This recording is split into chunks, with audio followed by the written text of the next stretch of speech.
Like a plan. All right, so again, this is Writing for Kids, a panel presented and brought to you here at Writers Conduit 2021, our first annual Writers Conduit.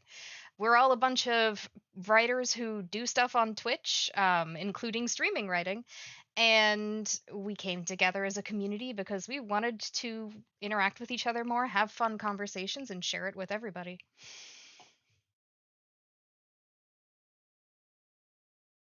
And it's a good community too. So Really yeah. good community. I know for me, my experiences since joining the Twitch writing community have just been overwhelmingly positive.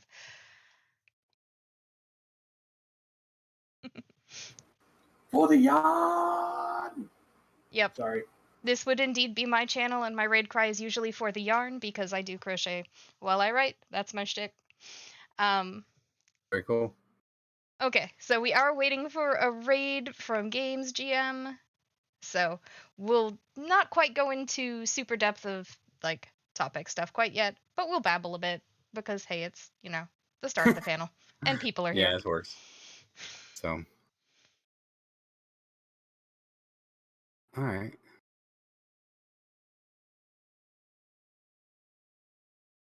Remembering Oh my no. push to talk is always tough. Oh no! We switched places. Oh wait, we're back. Okay. Oh goodness. Uh, Oh my god. Discord's like video chat is sometimes a little dodgy, I think. But it works well. Pretty decent. True enough. True enough.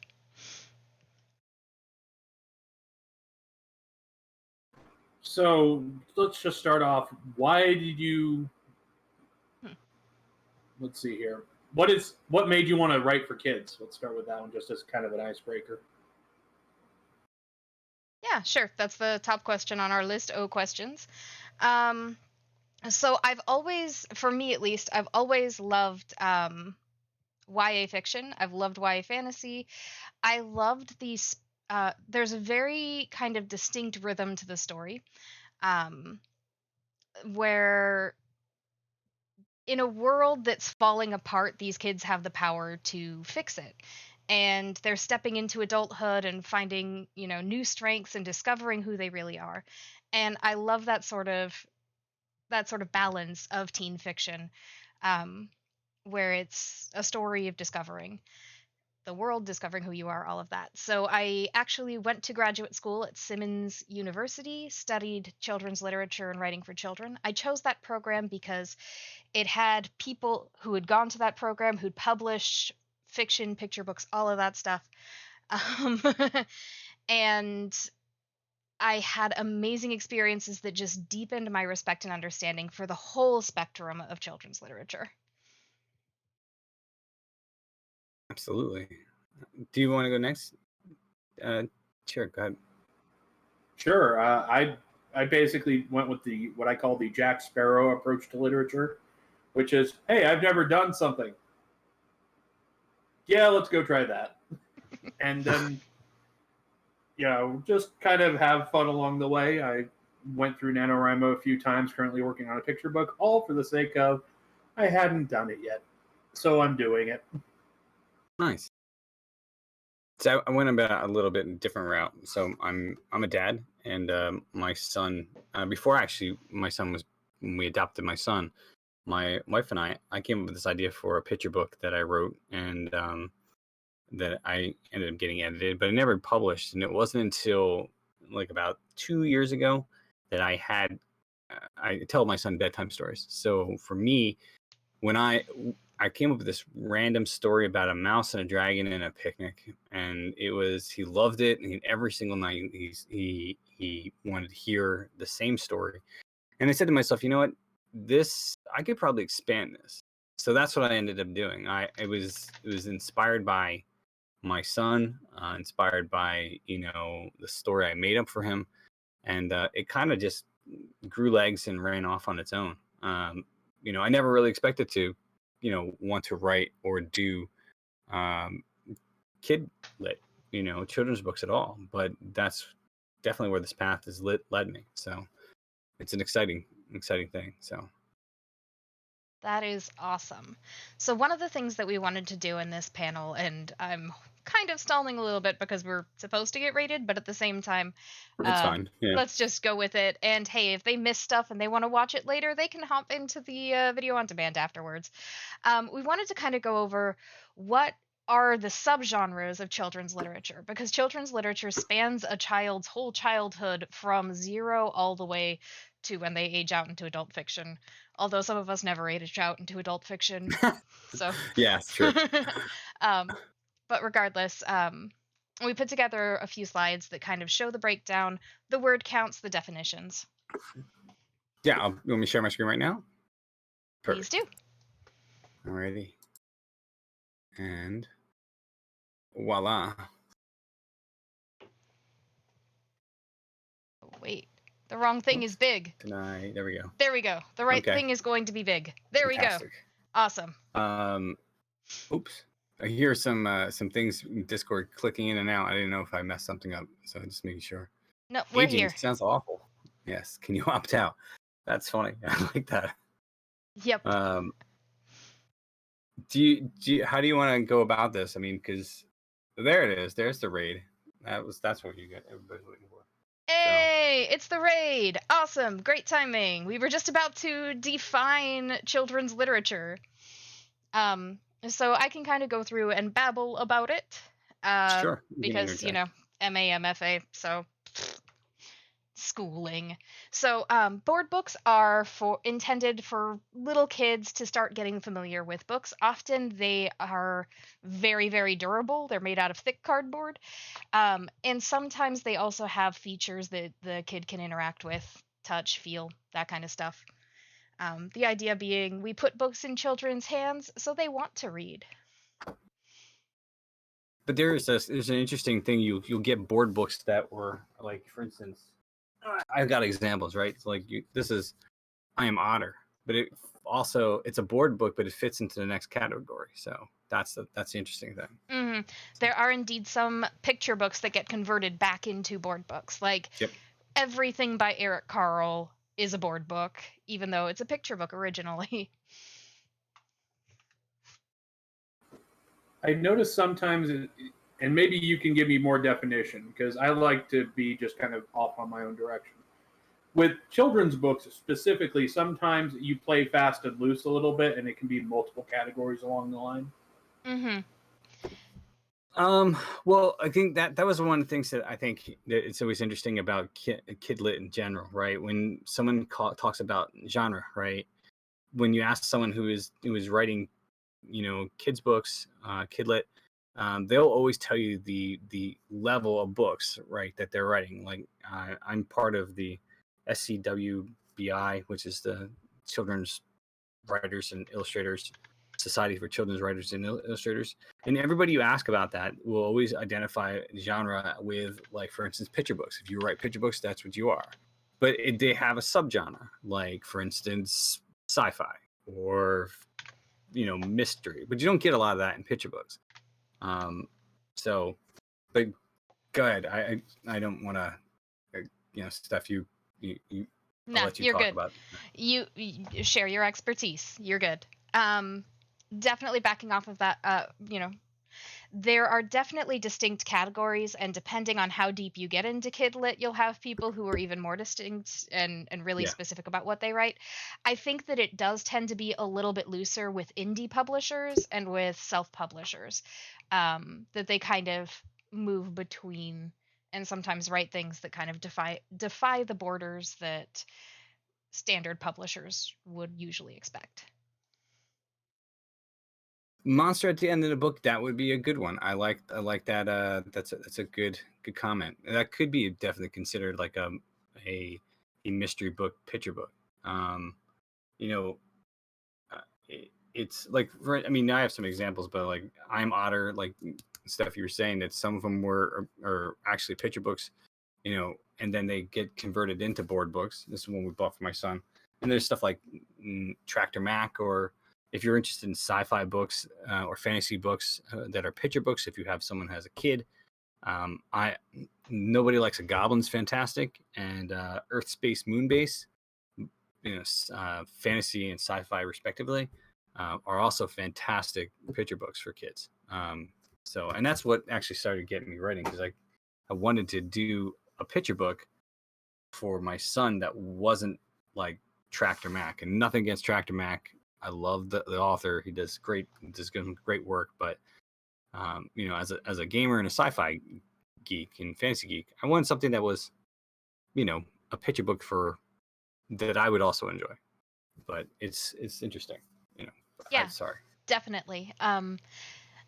Picture books are one of the interesting ones because picture books are both targeted towards the children who are going to be exposed to them, but the adults who are going to read them to those kids, because picture book readers are usually very young. So it's like, as an author and an illustrator of picture books, you've got to keep in mind your adult audience. And the idea of like, oh, making picture books that appeal to nerds and geeks, we're seeing more and more of that out of picture books for sure.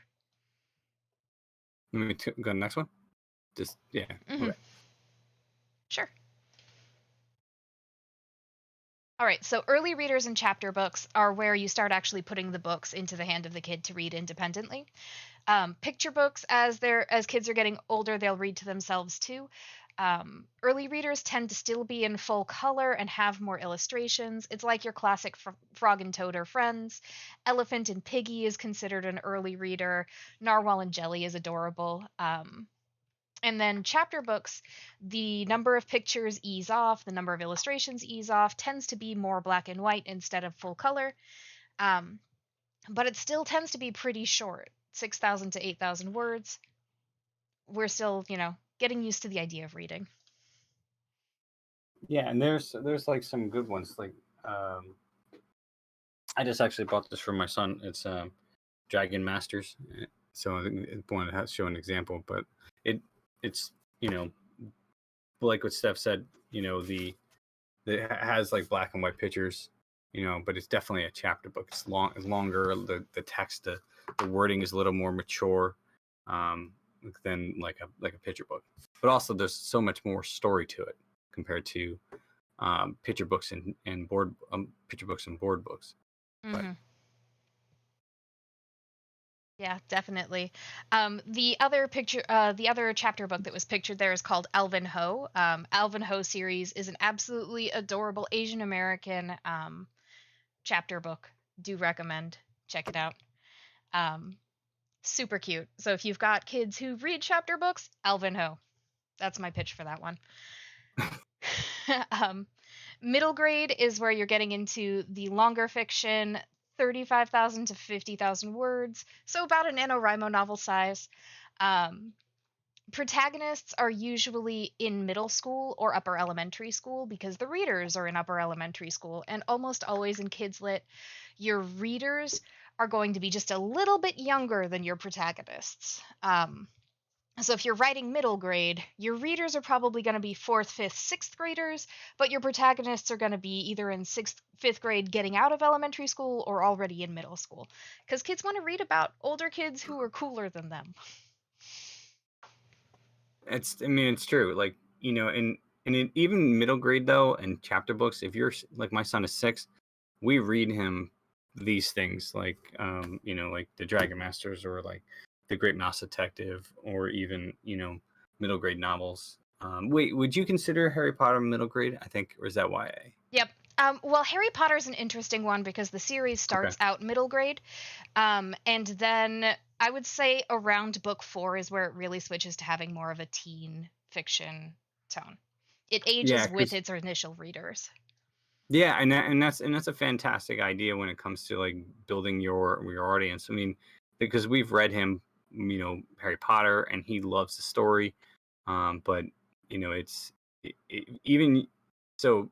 Yes, so the readers will always be that age, that, you know, what you know, Steph said, but you can also read to your kids or your grandkids or your nieces and nephews or whatever, right? And they'll still get something out of it.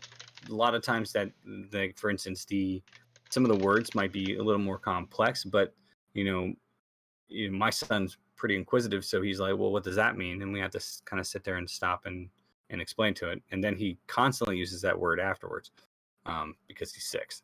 But you know, that's a just age thing, I guess. But can I move next one? Go for it. All right.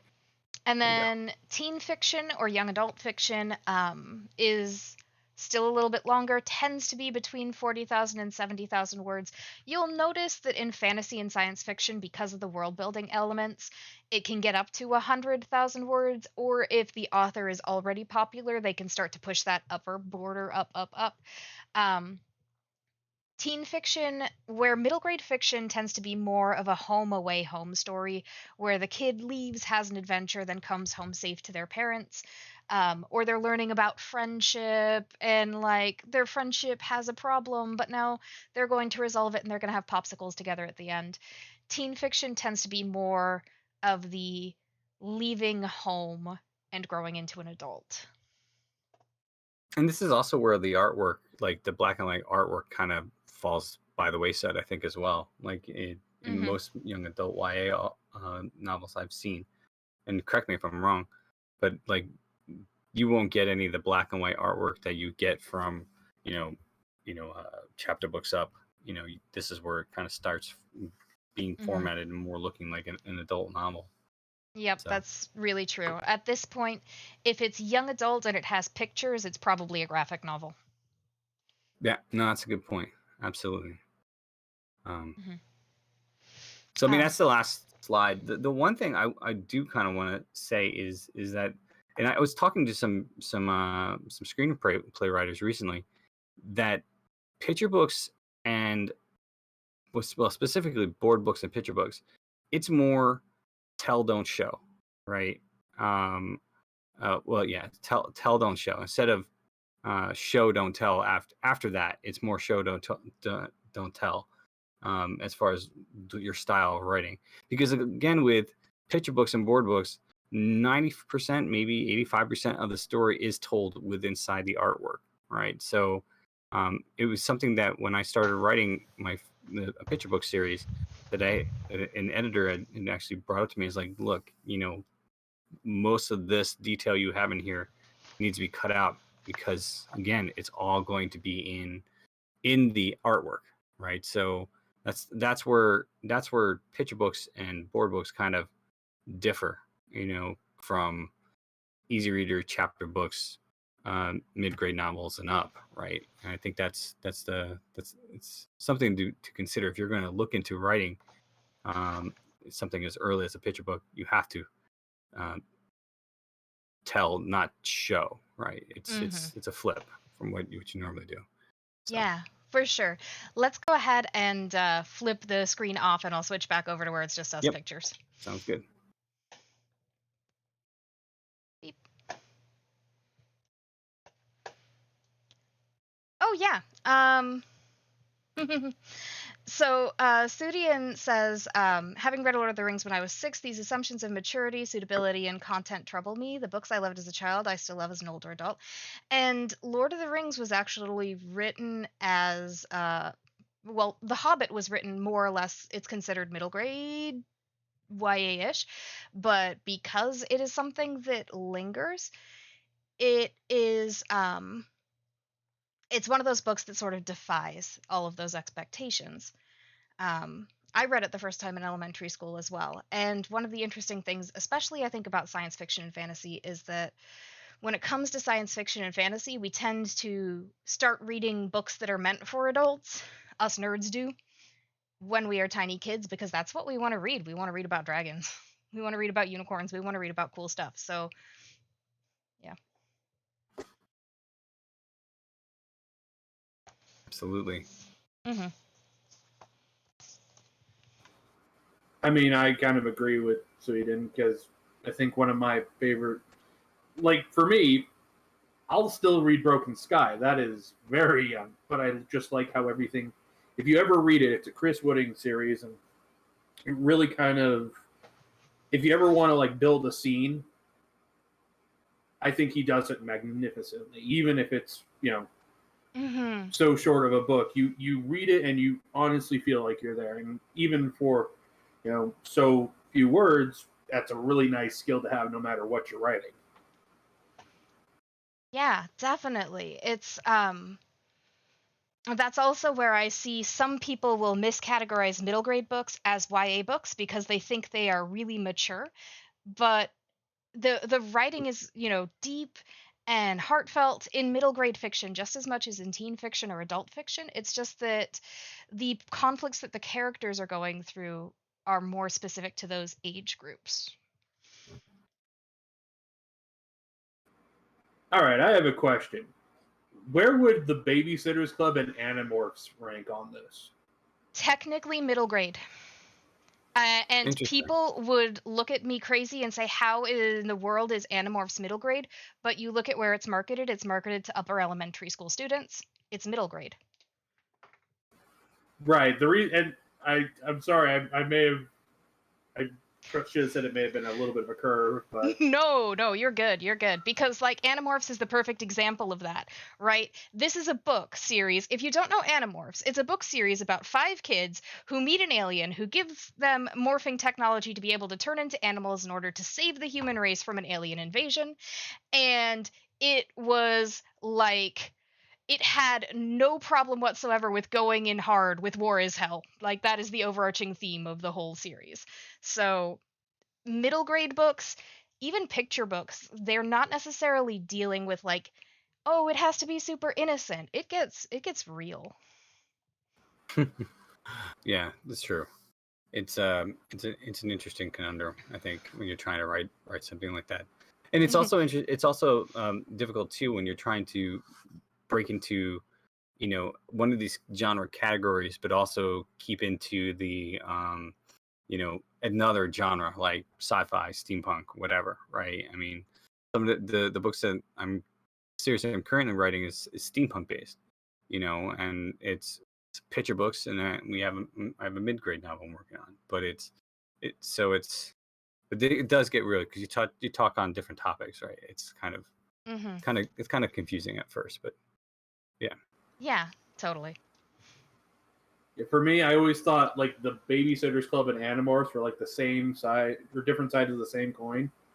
Because Animorphs, if you like Babysitters Club, you'll enjoy it. It's very syrupy, it's very sweet. There's always a happy ending.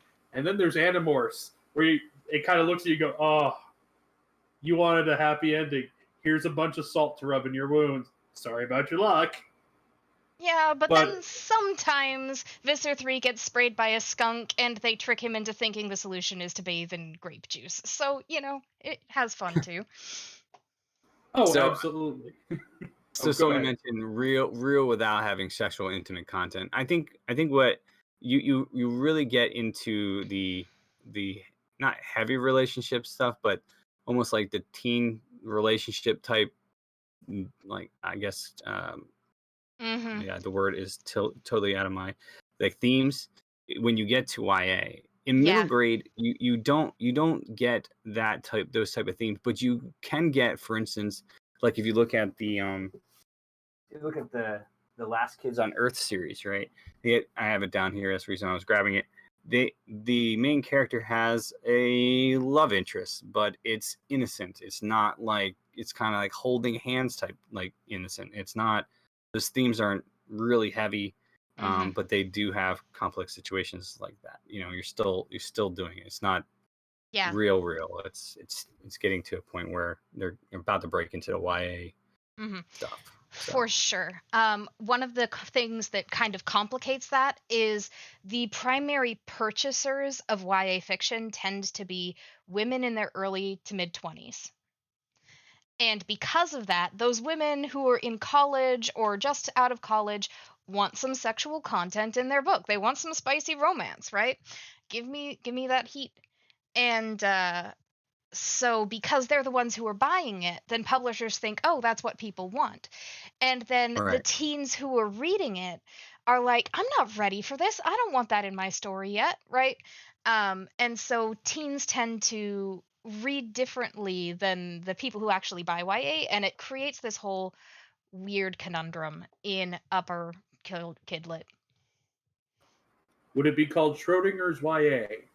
Yeah. It's that's where one of the really cool things that indie publishers and self-published authors can do is they can publish their works under the category new adult for Hmm. for those like characters who are like 19, 20 in college or just finishing college and those kinds of stories, or those older fantasy things. Um, but for Yeah, traditional publication, there's no shelf for that in the bookstore. yeah, I've never heard of new adult. That's interesting. I mean, that's a whole new one to me. Hmm. I've never heard that classification. And now, see, I'm learning things. I feel like the more you know. It's like there you go. Do do do do. Yeah, That's definitely. great.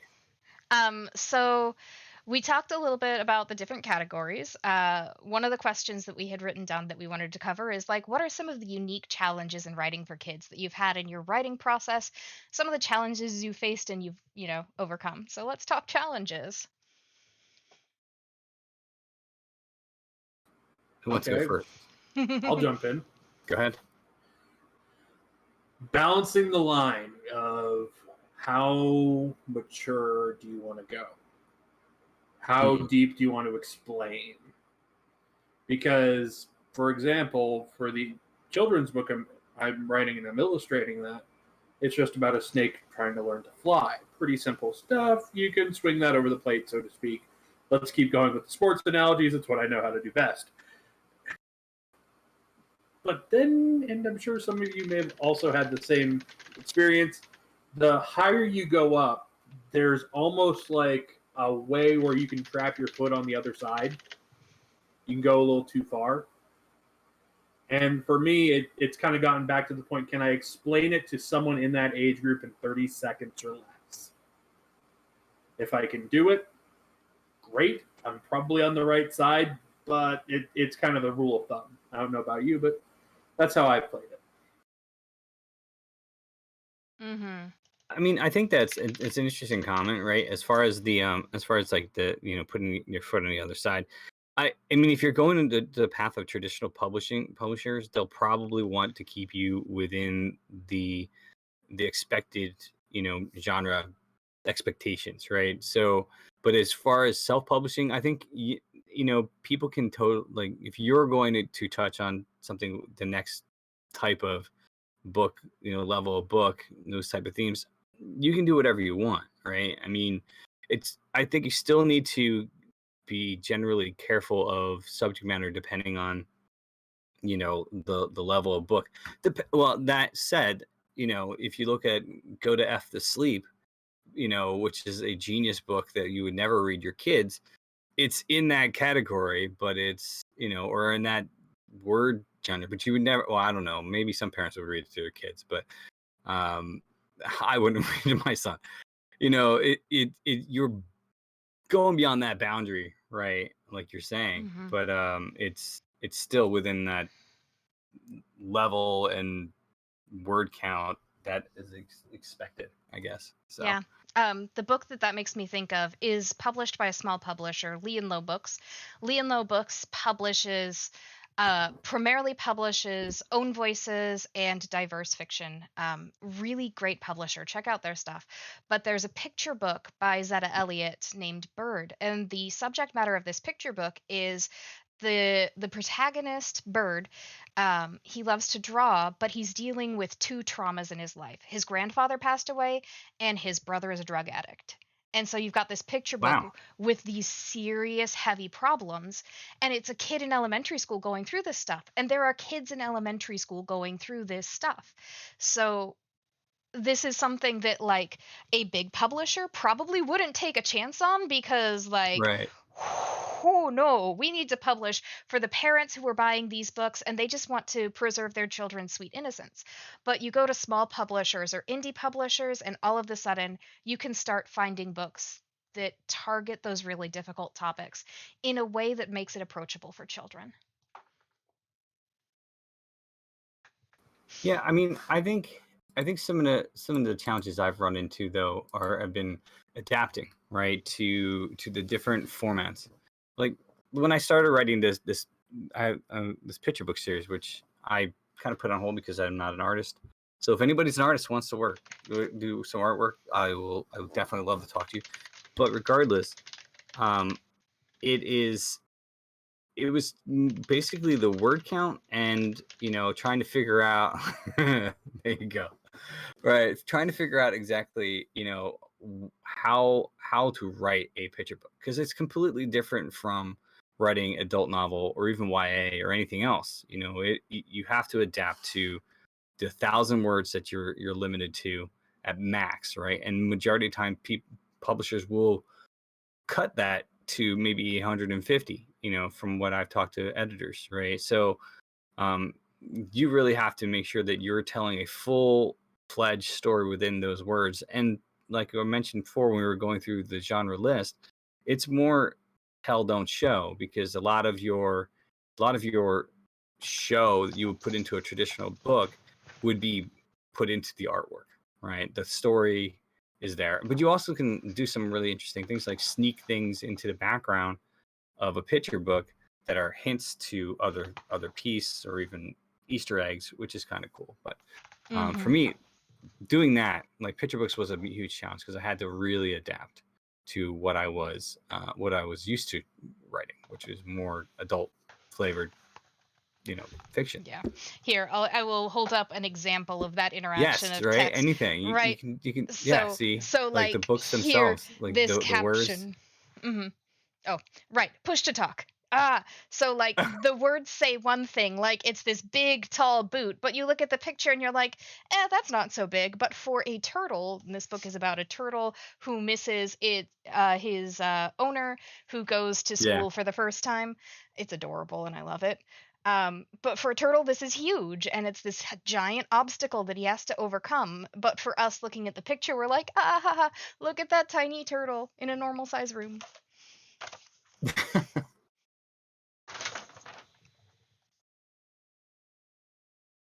I also One thing. go ahead, please. One thing that kind of just got my wheels turning is when you were talking about who's buying the books. Do you think that kind of has built into the fan fiction explosion over the past, say, 10, 20 years? Oh, absolutely, definitely. And that's another thing I think is really interesting about YA. YA became a genre because a publisher took a risk and published a book by a 16-year-old girl. And that book is I can't remember. I think it is The Outsiders by Sc Hinton. She wrote it when she was a teenager, and it was published, and it showed the teen experience in a way that other adults had never really done before. And so something that's really interesting about teen fiction is it is like true teen fiction, I think, is what we find in fan fiction now. That's true teen fiction written by teens for teens.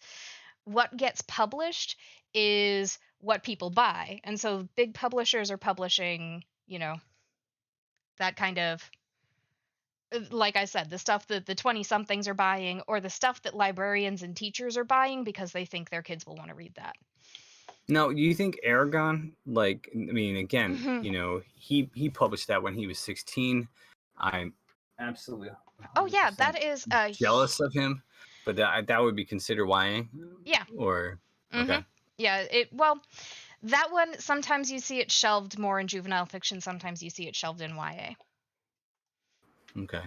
And again, it's one of those examples. I didn't know that the YA category was created because of someone who was 16 got picked up and published. So again, learning as I go. But that book Aragon, which I love, and I remember reading it as an adult, was I thought maybe it fell in the same category, because again, he was 16 when he published it, the first one. That's Yep. it. Okay. Yep. Cool to know. And another one, when I was in junior high, the author that I was jealous of was Amelia Atwater Rhodes. She was who got me into vampire fiction. She got her first book published. It was oh, come on, In the Forest of the Night. It was published when she was 13. And I was like, you are 2 years older than me. Or, yeah, she was 2 years older than me. She's already got a couple of books under her belt, and I'm still in junior high, and I'm so jealous, and I'm going to get published too, for realsies. And I totally didn't. And yes, that's really, really true, Kitty Wren. Not all fan fiction is written by teens. Much fan fiction is written by adults. And fan fiction has a whole spectrum and history unique in its own. Like you go back to the fanzines of the early Star Trek days, that's all pretty much adults. Absolutely. Yeah, I think over the past, like, say 20, 30 years even, it kind of has gone through as what Steph has said, from that point to young adult, and how that kind of plays into how fan fiction has grown. Because let's be honest, it's exploded. It's all over the place. I mean, you can throw a stick and find some fan fiction, and if you throw a stick very well, you can find some good fan fiction. So. Yep. And not only that, but if you throw a stick hard enough, you'll find fan fiction that someone removed all of the references to the original source to and published it as a air quote real book. Fan fiction is real. Your real writer is everybody who writes fan fiction. So, you know. I think that's probably like the ultimate nod to me. Like if someone picked up, even if like they're inspired by, you know, one of the things I wrote, and they wrote fan fiction, I think that would be like amazing. Like if you took the time to love my characters so much, or even create new characters in the world that I developed, that's awesome. I would be so excited if someone did that. You know, it totally be amazing. If that ever happened, you could probably hook my ego up to a basket and I can float away on it because it's that big. Yeah. The worst part is, though, if that ever happened, I would not be able to read it because I wouldn't want to be accused of plagiarism or stealing ideas from my fans. And so, you know. There's probably a whole nother panel, because I know there's like a maybe it's a panel for next year, but there is a whole there's an author that writes, and we're getting off the topic kidlit, but he writes Elite Dangerous novels. And then he actually worked with he's a streamer as well, and he actually worked with his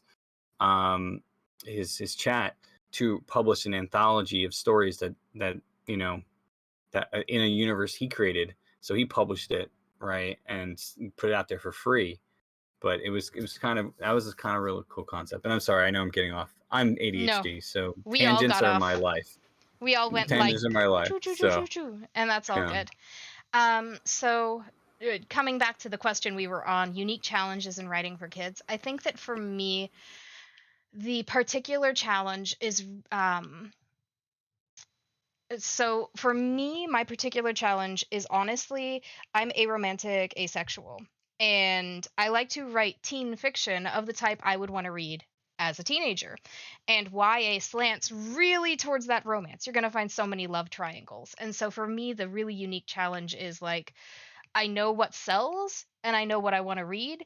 And because of what I want to read and what I want to write, my stories will end up getting pushed towards, oh, that should be middle grade because they're dealing with friendship. But, like, teenagers deal with friendship too, and we need ace representation in teen fiction.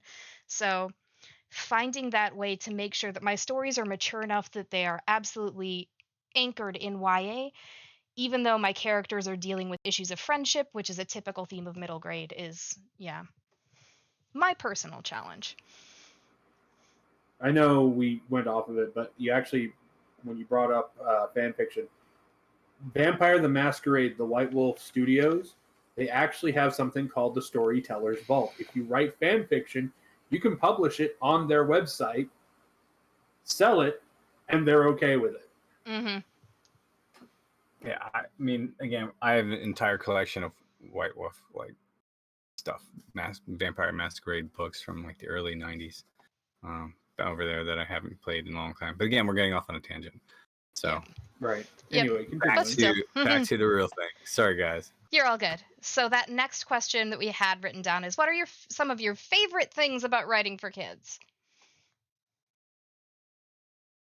You know what? I have I have an answer for that, because it's, I mean, I mentioned that I started writing for my son, right? And I think for me, it is the fact that, if you're picking up a picture book, and their eyes light up and they love the characters, I think that's one of the things that I love, right? And what I plan on doing, what I'm doing right now is I'm started with picture books. I'm going to do some chapter books. I have a mid-grade novel that I'm working and going to publish it. But I want to grow that universe so that kids can go from each age range and then keep enjoying those things. So that's kind of what I like about that. Every age range they can pick it up and just enjoy, even up to adults, which I'm hoping that parents will also get a kick out of this universe as well. But that's some of the things I love about it, just seeing them grow with these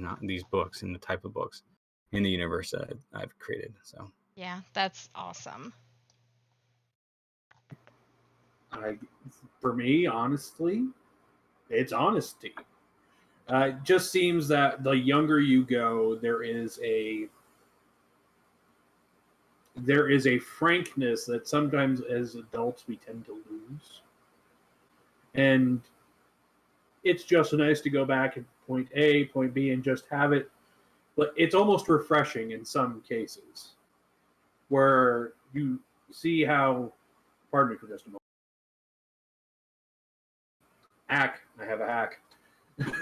So when it comes to like regular writing and all the natural things we use to work with that going up more into YA mid, further, the lower you go, I find there is a refreshing counterbalance of how honest, how blunt, how just you don't have to have all these tricks of all these great hills and valleys. It could just be a simple story, and it's just interesting. Yeah, definitely. Oh no, don't crash. Is Okay. it crashing? No, it glitched for a second and everybody stopped moving, but I think we got it back. Okay. Yeah. There we are. Yeah, we're back. I was just checking on the stream. Yeah. So, we have a question of if you face challenges with editors or publishers asking for romance in stories that didn't have romance, as in stories where relationships were intimate friendships of any gender mix that did not have romance. And as a teen, I was so tired of romantic subplots becoming the main plot.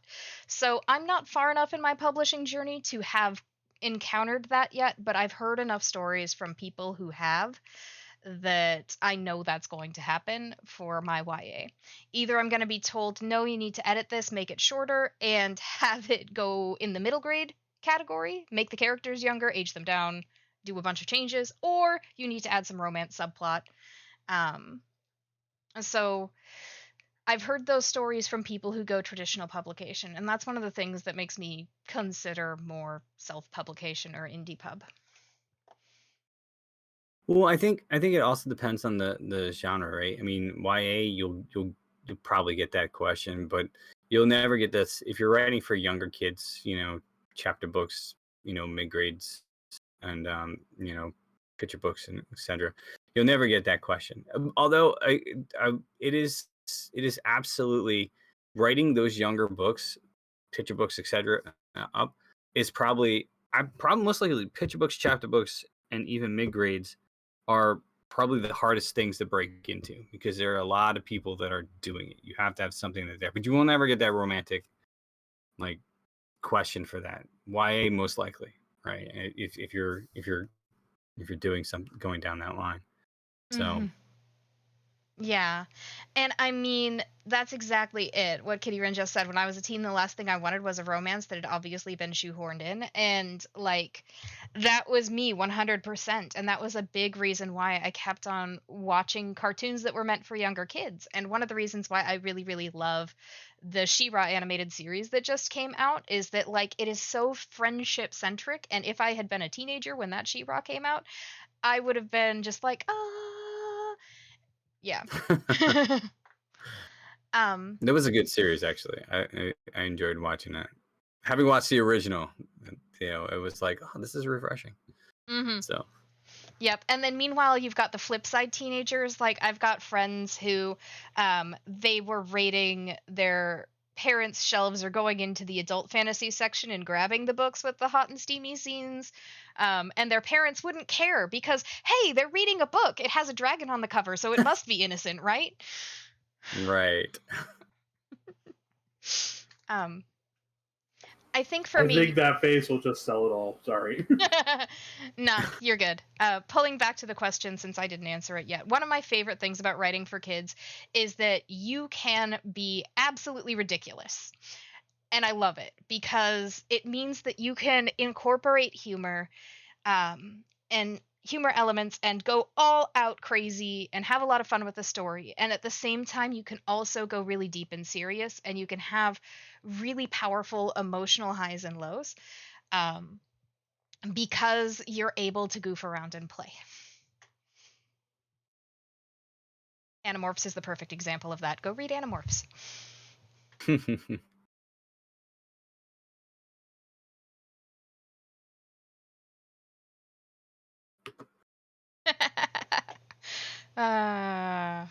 Oh, Kitty-rin in the chat. I would prefer how the original Scooby-Doo handled romance. We all knew what Fred and Daphne were doing, but it was off screen.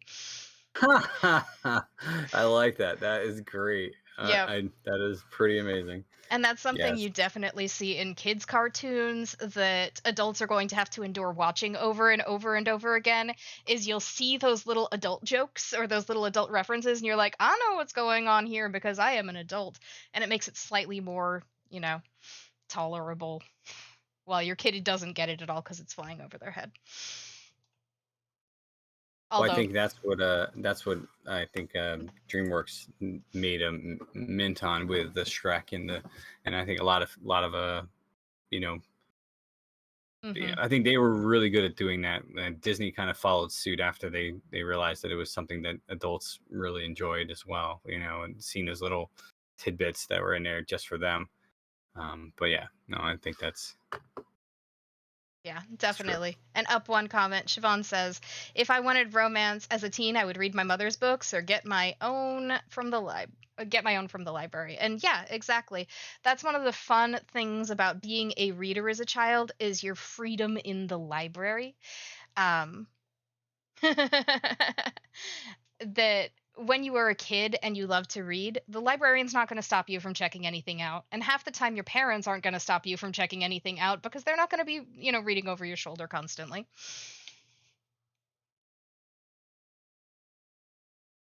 It depends on the situation, right? I mean, very true. Very true. Some parents are quite perceptive. And I think that nerd parents especially are going to be a lot more perceptive when their kid picks up Anne McCaffrey or other adult fiction, and you're like, let's wait until high school on that one. Right. Yeah, exactly. For me, it was more of I actually had a wheelbarrow that I would take to the library, and they knew me well enough that I would take it back. And my mother's just sitting there. It's like, I don't trust you. I don't know what I don't trust you with, but just the sense of there's something here. I know there's something. I know you, but I don't know which one it is. Yeah, that's so true. How are donkey babies made? Carefully. Oh, Kit, we don't answer that question. We just say that I don't know. My son has already started asking me certain questions, and I'm like, you're not ready for those bird and bees conversations, my boy. No, let's not go down that. But anyway, yeah, we're coming up to the end of the panel. The last thing that we had was like resources we've used that we would want to share with the audience. Sure. Or I mean, questions the audience has for us. Either one. Yeah, by all means. So I would just say that the SCBWI, which is the Society for Children's Books Writers and Illustrators, I've been a member of them for I think since 2014, and they are. And I'll throw the link can I throw the link in chat? I'm a moderator, I guess I can. But so that's a fantastic resource. I would say look at that. There is a yearly fee for the membership. And it's about, for me, it was like $80, but it's for a year. But they have tons of content, fantastic forum where people can answer questions where you're looking at talking about any questions about kidlit of any genre. I think They also have been doing some really fantastic free digital workshops. As far as what if you're looking for different things, this is it's definitely a place to go. If I've used them a lot, and they come with that. And I don't get paid for this, guys. This is just like this is a resource that I used when I was first researching how to write kids books. But this is something that I would say definitely check out.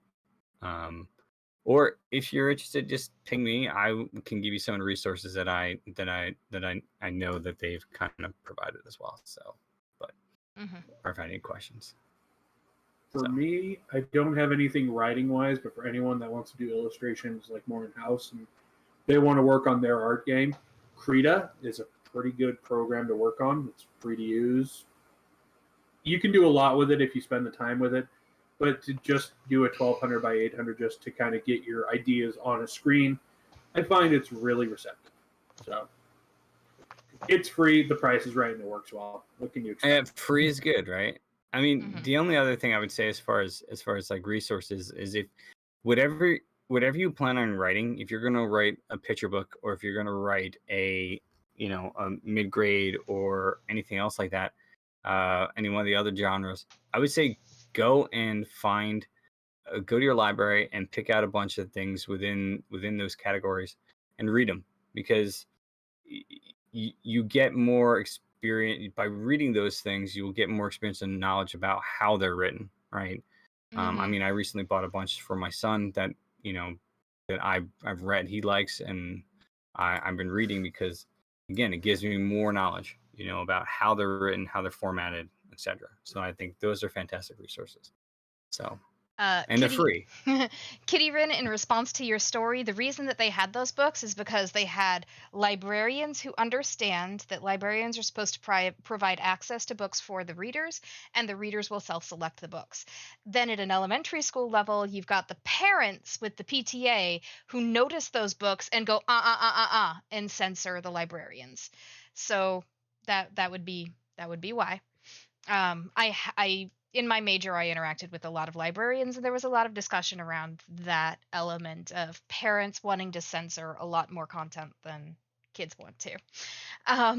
So resources that I want to share out. One of my favorites that especially I think you'll enjoy if you love fantasy is Diana Wynne Jones' Reflections. It's a bunch of articles and essays that she wrote about the process of writing. She wrote middle grade fiction and some teen fiction as well.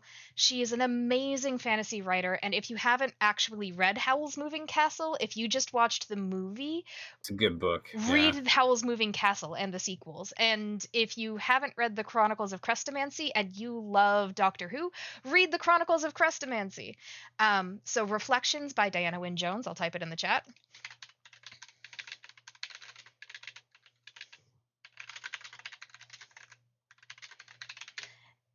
And then if you were interested in the children's lit stuff and you want to learn more about like the history and the traditional publication kind of things, this book, it's technically out of print, but you can usually find copies. It is called Minders of Make-Believe, and it essentially tells the whole story of how the publishing industry in America formed around children's literature. The original editors, what kinds of books they were looking for, how different types of books kind of pushed children's publishers to go in one direction and another. And it's a really interesting read. I read it for my history of children's book publishing class, and so this one's fun. And yeah, Diana Wynne Jones is amazing at folktales. She also has a series called Dark Lord of Dirkholm, and that one's YA, and it does the same kind of thing, playing around with fantasy tropes. She's amazing at, like, she knows the tropes, she knows how to play with them, and she does it in such a loving way.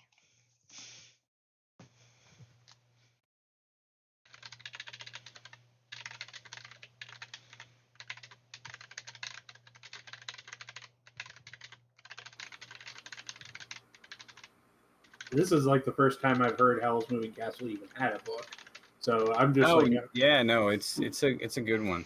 And that, actually, if you have Amazon Prime and you can actually get it on Prime Reads for free and read it. Yeah, so it's like the book version, not the movie. The movie is also fantastic because I mean he's an amazing animator and director. So, True. well, the anime, yeah. So, I think this is the time we're gonna. Unfortunately, we have like 4 minutes left. But I mean, if anybody wants to ask any questions, by all means, please do. Yep. And people have been asking questions all along. You can use the ask a question command in my channel points if that helps you make sure your question gets noticed. You can also just drop the questions in the chat or use the Discord to drop questions, the Panelists chat.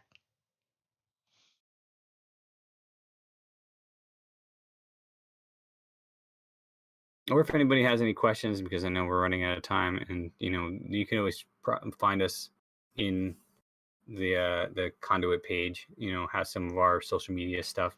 So by all means, if you have any questions, please drop us a line. Let us know there you go. See, check that out. Yeah, drop us a line. See if you have any questions. I'm Irish. I'll talk your ear off. So just be warned. So, but Same here. I can go like a hamster in a Mobius strip. We don't have a question, but we do have a hydrate. It's 11 o'clock here, so I'm not going to anything other than water. So. But all right, it has been wonderful hosting you today, and it's been wonderful having the chance to just talk about children's lit, because this is something that whenever I try to talk about it with people, they just start to glaze over. So it's fun when you actually get to talk to people who care. yeah, and thanks, Steph, for hosting the panel. I appreciate it. It's been good, and hopefully you guys have got some good information out of what we talked about today. Yeah, definitely. Whew, yeah, and yes, definitely stay cool out there.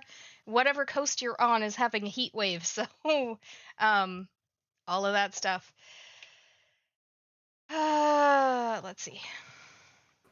I'm on the West Coast, so yes. Oh,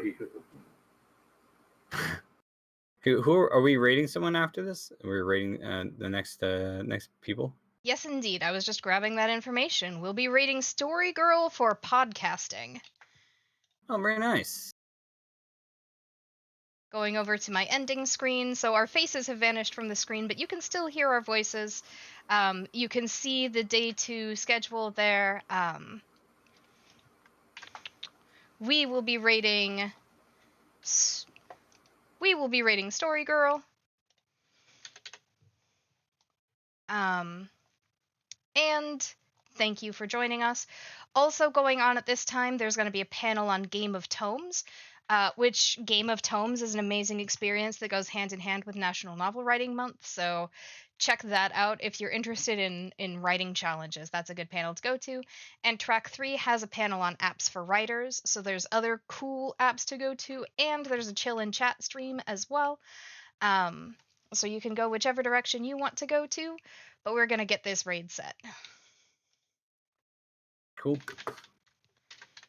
Thank you again, for hosting this stuff. And yeah, thank you everybody for coming and hanging out. And we definitely.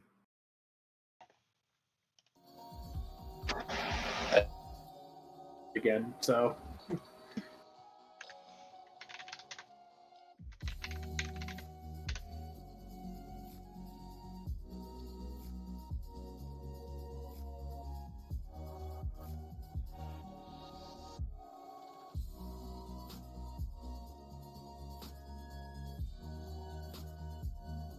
All right, let's go. Thanks again, guys. Appreciate it. Yeah.